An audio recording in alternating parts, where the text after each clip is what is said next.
빛의 속도보다 빠른 건 있을 수 없다라고 모두가 생각했는데 지금 왜 하필 빛의 속도가 초속 30만 킬로미터로 정해져야 했을까? 왜 빛의 속도가 이렇게 정해졌는지는 모릅니다. 50만 킬로미터일 수도 있습니다. 당연히 물리학계가 발칵 뒤집혔죠. 이거 뭔가 실험이 잘못된 것 같은데. 최근에 찾아보니까 심지어 빛을 멈추게 할 수 있다 라는 실험 결과도 있대요. 완전히 새로 다른 물리학으로 설명해야 되는 상황이 될 거고, 빛이 왜 그렇게 빠를까? 라는 질문은 우리는 왜 그렇게 느릴까와 정확히 똑같은 질문이에요.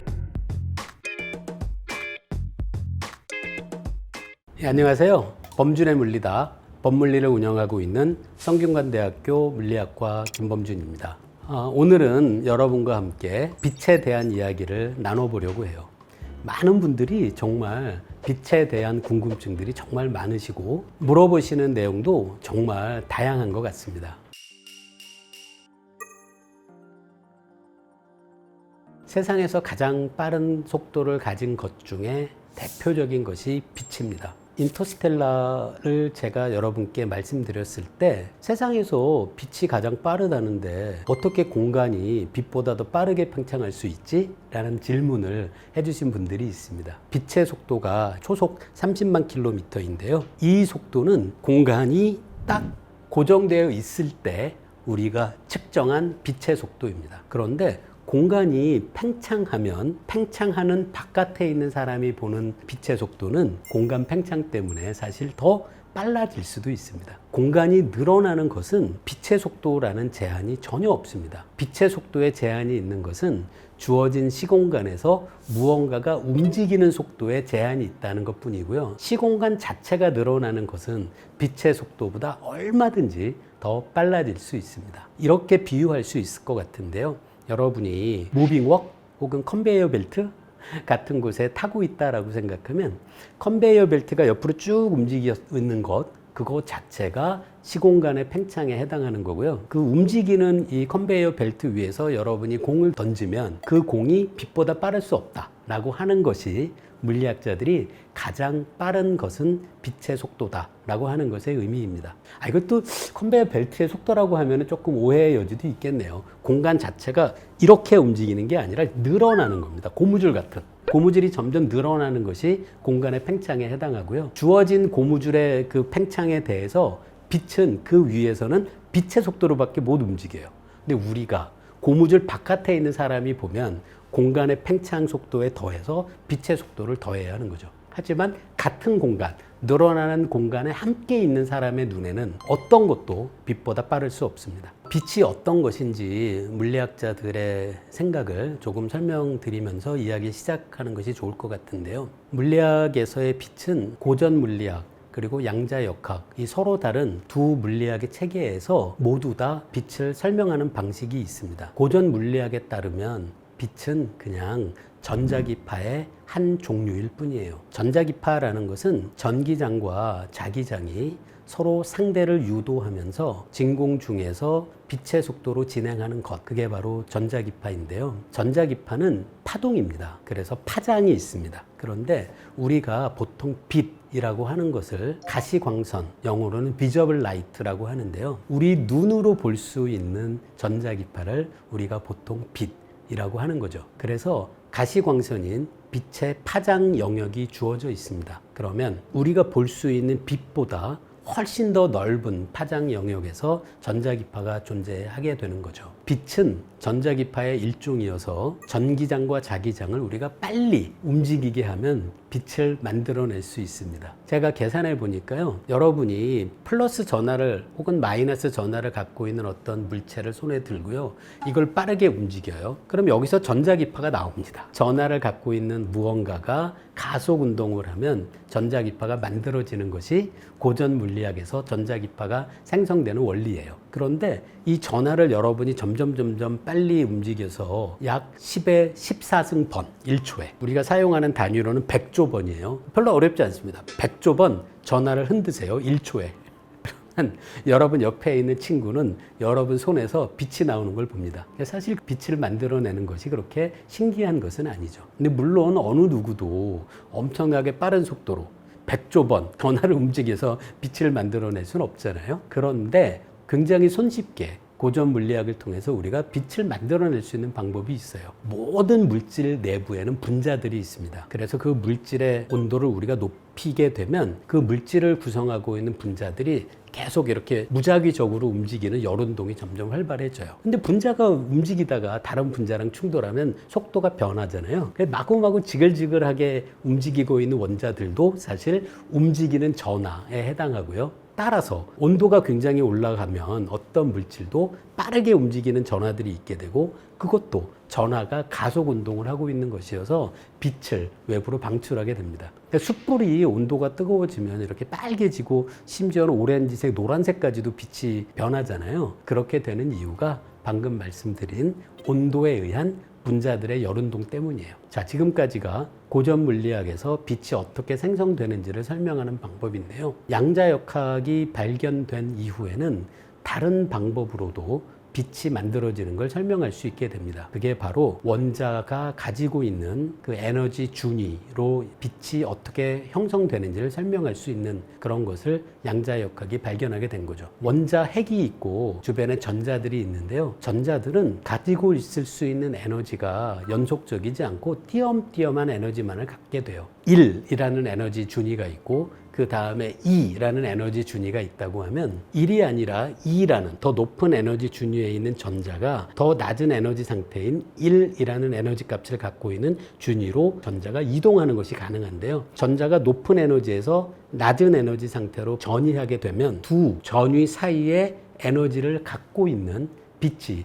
외부로 방출되게 됩니다. 양자역학에 의해서 빛이 어떻게 만들어지는지를 설명하는 방법이죠. 그런데 이 양자역학으로 빛이 형성되는 것을 우리가 설명할 때는 원자가 갖고 있는 에너지 준위가 딱 정해져 있거든요. 그래서 원자마다 어떤 에너지 준위에서 어떤 에너지 준위로 전자가 이동하느냐에 따라서 거기서 만들어져서 밖으로 방출되는 빛의 파장이 원자마다 제각각 다르게 되고 딱 정해지면 다른 파장을 갖고 있는 빛을 만들어낼 수는 없습니다. 여러분도 뭐 수은등, 예전에 가로등으로 많이 썼죠. 그리고 네온사인으로도 지금도 많이 사용하는 네온, 나트륨 그런 걸 생각해 보시면 특정한 그 빛의 색깔이 있다는 걸 여러분이 기억하실 겁니다. 이게 바로 양자역학의 원리에 의해서 원자마다 다른 두 에너지 사이의 에너지 차이를 이용해서 거기서 나오는 빛을 우리가 이용하는 장치이기 때문이에요. 사실 LED도 마찬가지예요. 여러분 휴대폰에도 LED가 들어있고 손전등 앱을 딱 누르면 환한 빛이 나오잖아요. 그 휴대폰에 방출하는 빛도 LED를 이용을 해서 사실은 굉장히 좁은 영역의 파장만 갖고 있는데요. 그걸 필터를 이용을 해서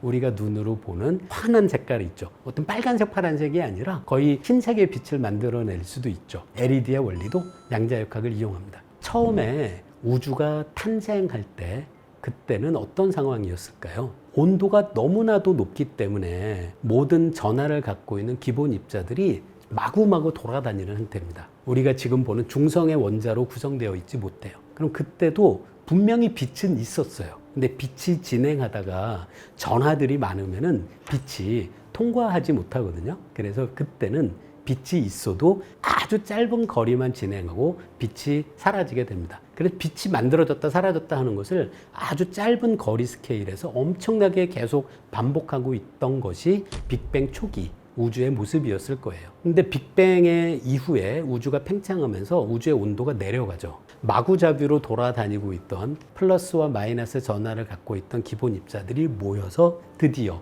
원자가 형성되게 됩니다. 원자는 여러분도 기억하시듯이 전기적으로는 중성이죠. 그래서 원자가 형성된 이후에는 빛이 진행하다가 방해를 받지 않고 얼마든지 먼 거리를 통과할 수 있게 됩니다. 그때가 빅뱅 이후 38만 년이 지난 시점이에요. 그때 만들어진 빛이 우주 전체에 존재하게 되고 천문학, 물리학자들이 우주 배경 복사라는 전자기파를 측정하는데요. 그게 바로 우주가 탄생한 이후 38만 년 전에 형성된 빛입니다. 그렇다면 우주의 배경 복사가 언제 시작됐는지를 생각하고 그걸 빛이 처음 우주 전체로 퍼진 시점으로 생각하면 탄생한 시점은 어쩌면 빅뱅 이후 38만 년이 지난 시점이다 라고 말씀드릴 수도 있지만 제가 설명드린 것처럼 그 전에라도 빛은 얼마든지 있었어요. 근데 먼 거리를 이동하지 못하고 만들어졌다 사라졌다 만들어졌다 사라졌다 하는 과정을 계속 반복하고 있었죠. 그렇게 생각하면 뭐 빛은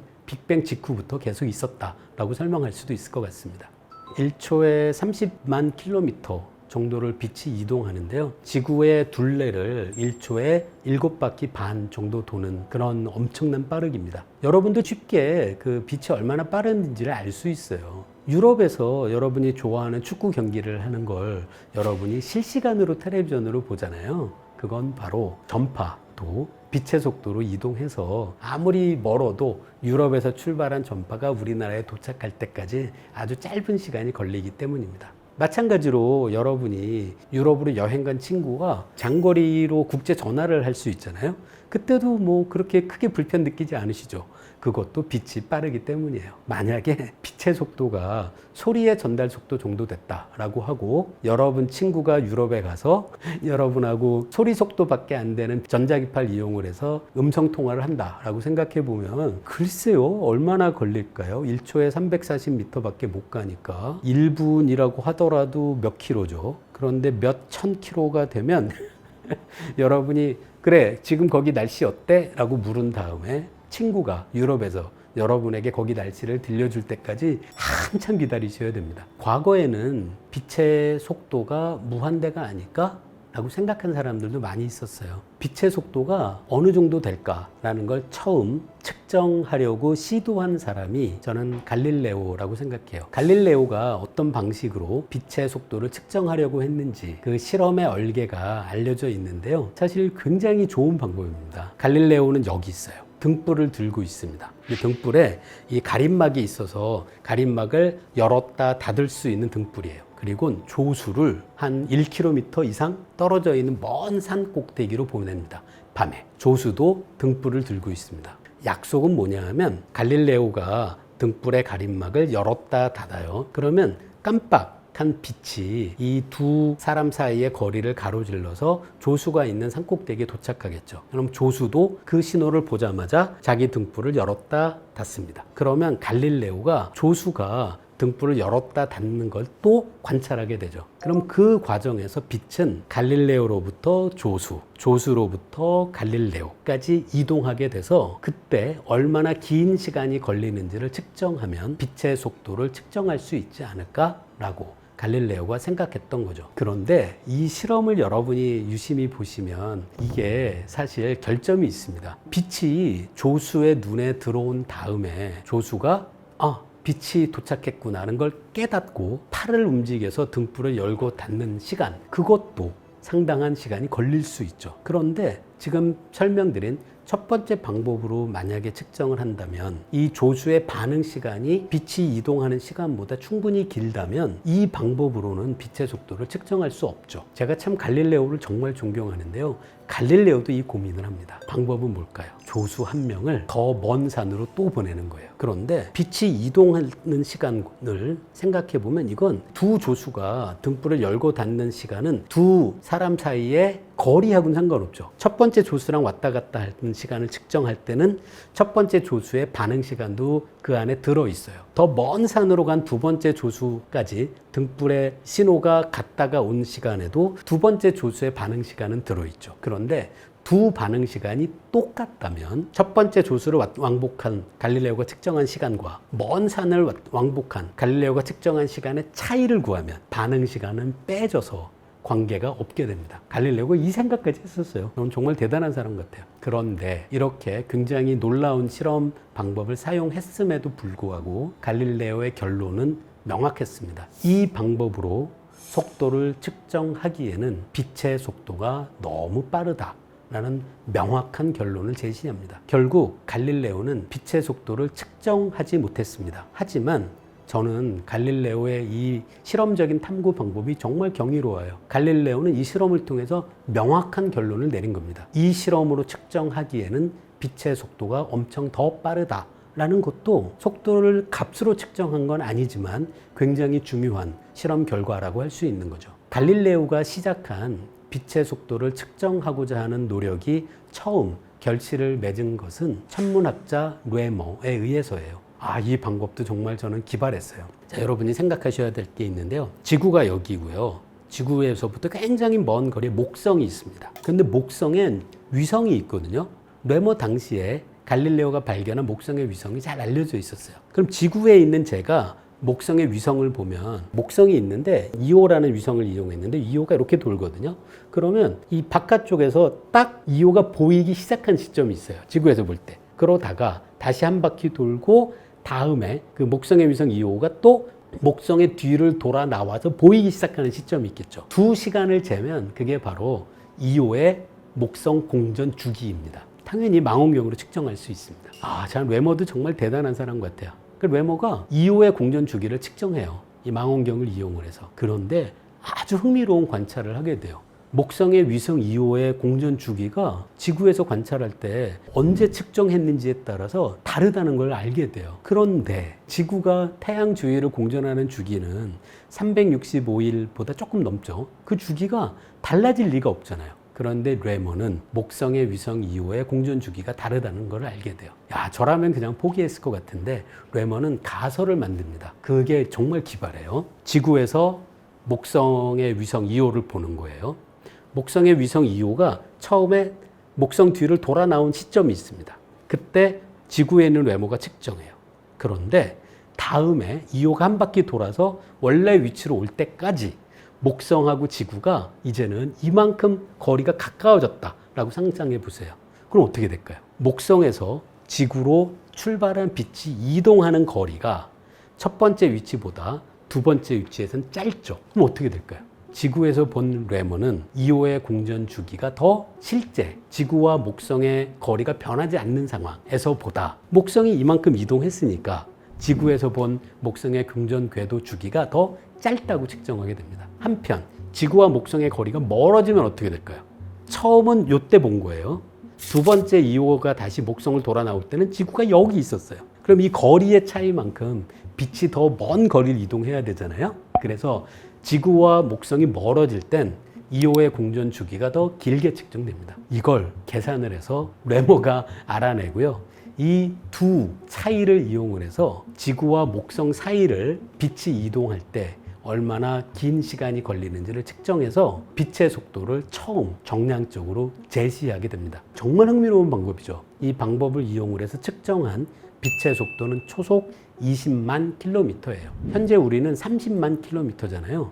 그래서 실제 빛의 속도보다 3분의 2 정도밖에 안 되는 어느 정도 느린 값을 측정해 내긴 했지만 저는 정말 놀라운 업적이라고 생각해요. 지구에서 망원경으로 목성의 위성 2호만을 관찰해서 그로부터 빛의 속도를 잰 정말 대단한 사람이 바로 래머입니다. 이렇게 천문학적인 방법으로 빛의 속도를 재려고 한 래머 이후에도 빛의 속도를 재려고 하는 노력이 계속 이어져요. 자, 다음에 등장하는 사람이 피조라고 하는 물리학자입니다. 이 피조가 이용한 방법도 정말 재밌어요. 피조는 빙글빙글 돌아가는 톱니바퀴를 이용을 해요. 아니, 톱니바퀴를 이용을 해서 어떻게 빛의 속도를 잴까요? 그 방법이 재밌습니다. 빛이 나오는 광원이 여기 있고요.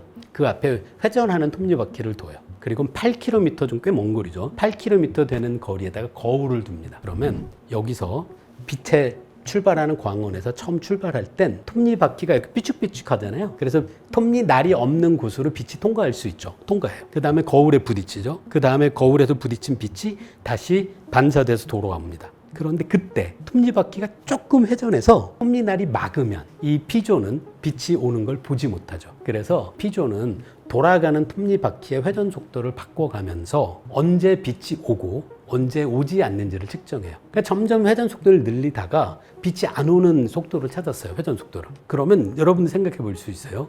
그것보다 만약에 회전 속도가 2배가 되면 어떻게 될까요? 그러면 처음에 톱니 틈을 통과했던 빛이 돌아올 때는 조금 돌아간 톱니바퀴 때문에 막혔던 거잖아요. 2배 속도면은 다시 빈 곳으로 오겠죠. 처음 빛이 도착하지 않는 속도를 구한 다음에 그 속도의 2배로 하면 이번엔 빛이 옵니다. 3배로 하면 어떻게 될까요? 그땐 또 빛이 안 오죠. 그래서 이게 당연히 처음에 빛이 도착하지 않는 회전 속도를 찾고 2배일 땐 오고 3배일 땐 또 안 오고 하는 것을 보면 이게 갔던 빛이 오면서 톱니바퀴에 막혀서 못 오는 거구나 라는 합리적인 결론을 얻을 수 있죠. 그래서 이 방법으로 P조가 빛의 속도를 측정하게 되는데요. 이 방법이 굉장히 정확했어요. 그래서 P조가 측정한 빛의 속도가 31만 5천 km입니다. 지금은 30만 km죠. 약간 다르긴 하죠. 하지만 굉장히 정확하게 목성을 향해서 망원경을 돌리지도 않고 지상에서 톱니바퀴와 거울만으로 이 빛의 속도를 측정한 사람입니다. 이런 실험 방법이 점점 개선돼서 그 이후에 현대에 들어선 빛의 속도를 정말 정확하게 측정해낼 수 있게 돼요. 현대 물리학에서는 이걸 빛의 간섭 효과를 이용합니다. 빛을 하나는 이쪽으로 보내고 하나는 저쪽으로 보낸 다음에 갔다가 온 빛이 원래 이 위치에서 간섭하게 해서 간섭 무늬를 잘 관찰하면 그걸 통해서 빛의 속도를 구할 수 있거든요. 그 방법으로 우리가 지금 알고 있는 것과 거의 똑같은 값으로 측정한 사람은 마이켈슨이라고 하는 사람입니다. 마이켈슨 모울리라는 유명한 실험이 있거든요. 그 마이켈슨이 이 간섭 효과를 이용해서 빛의 속도를 이후에 굉장히 정확하게 측정하게 됩니다.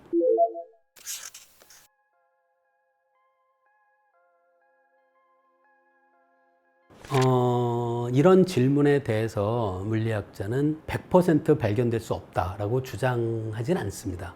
그런데 솔직한 제 생각은 그럴 리는 없다. 저뿐 아니라 많은 물리학자들의 생각이에요. 근데 흥미로운 실험이 있었어요. 제 기억에 2011년으로 기억하는데요. 그때 중성미자라고 하는 그 물질들과 거의 상호작용하지 않는 아주 독특한 입자가 있거든요. 이 중성미자 관측소들이 지구 여러 곳에 있습니다. 그래서 중성미자를 이용한 실험에서 2011년 한 연구진이 중성미자의 속도가 글쎄 빛의 속도보다 더 빠르다라는 연구 결과를 발표했어요. 그때 어떤 일이 생겼을까요? 당연히 물리학계가 발칵 뒤집혔죠. 빛의 속도보다 빠른 건 있을 수 없다라고 모두가 생각했는데 중성미자의 속도가 빛보다 빠르다고 하니까 다들 정말 놀랐습니다. 그런데 놀랐지만 대부분의 저를 포함한 물리학자들은 거의 확신했어요. 아, 이거 뭔가 실험이 잘못된 것 같은데 아무리 중성미자라고 해도 빛보다 빠를 수는 없는데 라고 생각했는데요. 아니나 다를까 이후 더 정밀한 조사를 통해서 이 관측 장치의 일부 작은 문제가 있어서 측정에 오류가 발생했고 그것 때문에 중성미자의 속도가 빛보다 빠른 것으로 측정됐다라는 것이 알려졌죠. 결국 오류라는 것이 판명됐습니다. 그 판명되니까 당연히 많은 물리학자들은 다행이다. 그렇지, 그럴 일은 없지 라고 생각하게 된 거죠. 빛보다 빠른 것이 왜 물리학에서 허용되지 않는지는 여러 가지를 말씀드릴 수 있어요. 빛보다 빠른 것이 있고 현재 우리가 알고 있는 아인슈타인의 특수상대성 이론이 맞다 라고 가정하면 여러 가지 문제가 발생합니다. 제가 생각해 볼 수 있는 문제는 먼저 질량이 허수가 됩니다. 시간도 허수가 돼요. 실수가 아니라 허수가 되거든요. 우리는 그런 걸 상상도 못하죠. 그런 아주 계산에 의한 문제도 있고요. 더 심각한 문제는 빛의 속도보다 더 빠르게 움직이는 관찰자에게는 원인과 결과가 뒤집혀서 관찰되게 됩니다. 그러니까 이게 정말 물리학자들이 거의 성배처럼 결코 포기하지 않는 물리학의 가장 중요한 원칙인 인과율에 위배되는 거죠. 그래서 빛의 속도보다 빠른 것은 그게 있다고 하더라도 현대에 우리가 알고 있는 물리학이 바닥서부터 완전히 다 잘못됐다는 것을 의미하게 돼서 물리학자들은 그럴 일은 없다라고 생각해요. 특수상대성 이론 그리고 현대 물리학의 예측은 지금까지 온갖 수많은 실험과 관찰과 이론과 그런 것들을 통해서 틀리지 않았다는 것이 이미 거의 자명하거든요. 빛의 속도보다 빠른 무언가가 있게 되면 익숙하게 알고 있던 관찰 결과와 실험 결과를 완전히 새로 다른 물리학으로 설명해야 되는 상황이 될 거고 그런 상황이 오는 것이 현실적으로 그럴 일이 없다 라고 물리학자들이 생각하는 거죠. 만약에 또 상대성 이론이 맞다면 또 다른 문제도 있어요. 점점 물체의 속도를 높이는데 빛의 속도에 다가설수록 우리는 점점 더 큰 에너지를 투입해야 되는데요. 빛의 속도에 도달하게 되면 우리가 투입해야 되는 에너지의 양이 무한대가 됩니다. 무한대의 에너지를 투입해야만 빛보다 빠르지도 않아요. 빛의 속도를 만들어낼 수 있어서 현실적으로도 빛의 속도보다 빠른 건 고사하고 빛의 속도와 정확히 같은 정도로 물체의 속도를 가속시킬 수는 없습니다.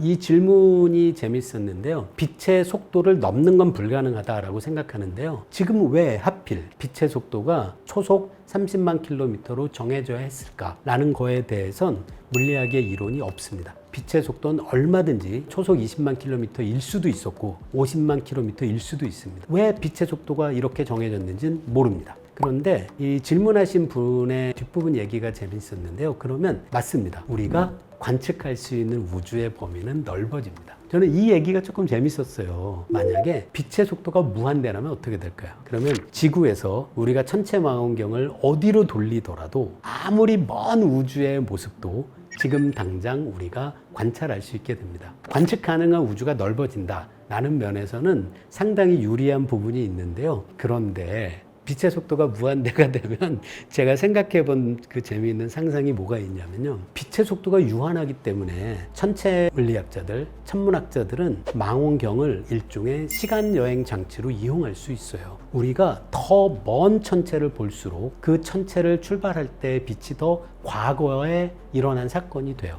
천체 망원경으로 먼 곳을 보면 사실 지구에 있는 물리학자와 천문학자는 과거를 보는 거예요. 그런 면에선 천체 물리학자들이 이용하고 있는 망원경은 일종의 시간여행 장치, 타임머신이라고 할 수도 있는 거죠. 그럼 어떻게 될까요? 빛의 속도가 무한대라면 망원경으로 아무리 멀리 봐도 지금 이곳에서 물리학자들이 우주의 과거를 볼 수 없습니다. 지금은 1억 년 전의 우주 알 수 있어요. 1억 광년 떨어져 있는 천체를 관찰하면 됩니다. 10억 년 이전의 우주 지금도 볼 수 있어요. 10억 광년 떨어진 별빛을 관찰하면 되죠. 우주에서 빛의 속도가 무한대라면 우리는 우주의 과거를 볼 수 없고, 따라서 우주의 지금까지의 모습이 어떤 방식으로 진화돼 왔는지를 천체 관측으로는 이론과 관측 결과를 비교할 수 없게 되겠죠. 그래서 빛의 속도가 무한되면 그래서 물리학자들, 천문학자들에겐 재앙일 것 같아요. 과거를 볼 수 없게 되기 때문인 거죠. 자, 빛의 속도가 딱 지금 현재 우리가 알고 있는 값으로 정해질 이유는 없습니다. 근데 빛의 속도가 우리가 모두 다 굉장히 빠르다라고 느끼잖아요. 빛의 속도가 왜 30만 킬로라는 엄청나게 큰 숫자로 표현되는지는 사실 이건 별 이유는 없습니다. 그냥 우리가 사용하고 있는 거리의 단위가 그래서 그래요. 뭐라고 할까요? 앞으로 우리 빛의 속도를 초속 1m로 하고 부를게요. 그래도 돼요. 그래도 됩니다. 아무런 문제 없습니다. 그런데 계산해 보니까 그러면 부산까지 가는 KTX의 최고 속도가 약 시속 300km 정도거든요. 그 속도가 얼마로 우리가 바꿔서 불러야 되냐면 0.0000003m가 됩니다. 여러분도 생각해 보세요. 앞으로 KTX 속도가 얼마야? 그럴 때 글쎄 한 시속 300km지 라고 이야기하는 게 편하세요. KTX 속도 그거는 초속 0.0000003이야 라고 이야기하는 게 편하세요. 사실 그래서 값 자체는 의미가 없습니다. 그래서 저는 이것도 좀 재밌는데 빛이 왜 그렇게 빠를까? 라는 질문은 어떤 질문과 정확히 같냐면 우리는 왜 그렇게 느릴까와 정확히 똑같은 질문이에요. 우리가 만약에 거의 빛의 속도로 움직이는 생명체다 라고 하면 빛은 우리에게 그냥 평범한 일상의 속도라고 생각하겠죠. 오히려 굉장히 느리게 움직이는 것을 우리가 이해하기가 어려워지겠죠.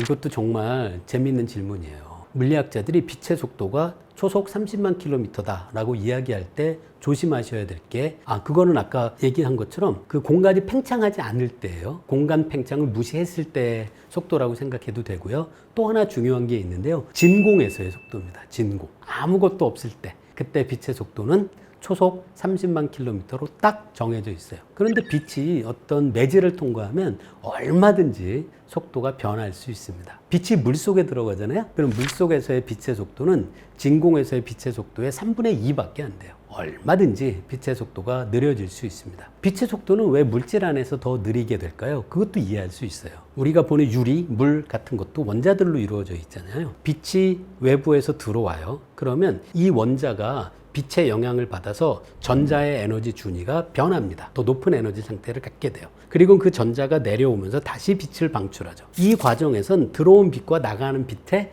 파장과 에너지는 사실 같습니다. 그런데 이 과정이 당연히 순간적으로 일어날 수는 없잖아요. 그래서 시간이 필요하게 돼서 매질 안에 원자가 있다면 빛이 통과하면서 속도가 빨라지는 과정은 절대로 불가능해요. 하지만 얼마든지 느려질 수 있죠. 그래서 물리학자들이 적절한 매질을 만들면 빛의 속도를 점점 느리게 할 수 있다는 것을 알게 되고요.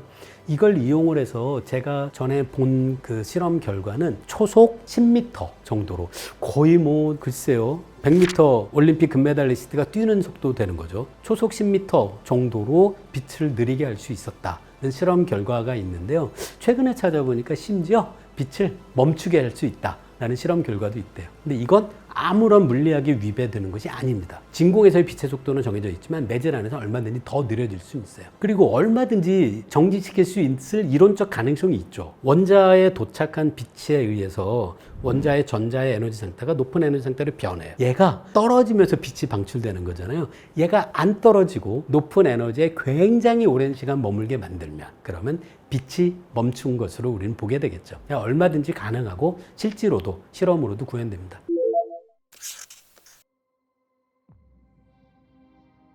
이것도 정말 재밌는 질문이에요. 먼저 설명드릴게 특수상대성 이론에서는 정지해 있던 물체를 점점 가속해서 속도를 더 빠르게 하려면 에너지가 필요하잖아요. 그 에너지가 우리가 그 물체를 점점 가속시켜서 빛의 속도에 다다르게 되면 그 에너지가 무한대로 발산합니다. 그래서 빛의 속도에 근접하는 정도의 속도로 어떤 물체라도 가속시킬 수 없다라는 게 먼저예요. 그럼 재밌는 상상이긴 해요. 여기서 빛이 출발했어요. 제가 뒤늦게 출발합니다. 근데 아주 엄청난 에너지를 가속을 하더라도 저는 제가 도달할 수 있는 속도는 기껏해야 빛의 속도에 아주 근접한 속도죠. 그것보다 더 빠를 수는 없어요. 따라잡으려면 빛의 속도보다 빨라야지만 얘를 따라잡잖아요. 근데 그럴 수는 없는 거죠. 그런데 제가 만약에 빛의 속도로 출발했다라고 하더라도 빛이 출발한 다음에 제가 똑같이 C의 속도로 출발하면 이 거리가 유지가 되지 절대로 좁힐 수는 없죠. 그래서 과거에 출발한 빛을 따라잡는 것이 불가능하게 되는데요. 빛하고 같이 이동할 수 있죠. 동시에 출발하면 돼요. 그런데 그러면 과거가 아니라 처음 출발한 빛이 갖고 있던 정보와 똑같은 정보가 똑같은 시간에서 출발하는 거죠. 과거를 볼 수는 없습니다. 오늘은 여러분과 함께 빛에 대한 여러분의 궁금증에 대해서 함께 이야기를 나눠봤어요. 빛, 정말 신기한 물질인 것은 맞습니다. 하지만 물리학자들은 여러 그 물리학을 이용해서 빛이 어떤 것인지, 어떻게 행동해야 하는지, 빛의 속도에 제한은 어떤 의미인지에 대한 굉장히 많은 것을 이해하고 있습니다. 물리학자들 얘기하는 걸 이렇게 너무 의심하지 않으셔도 됩니다.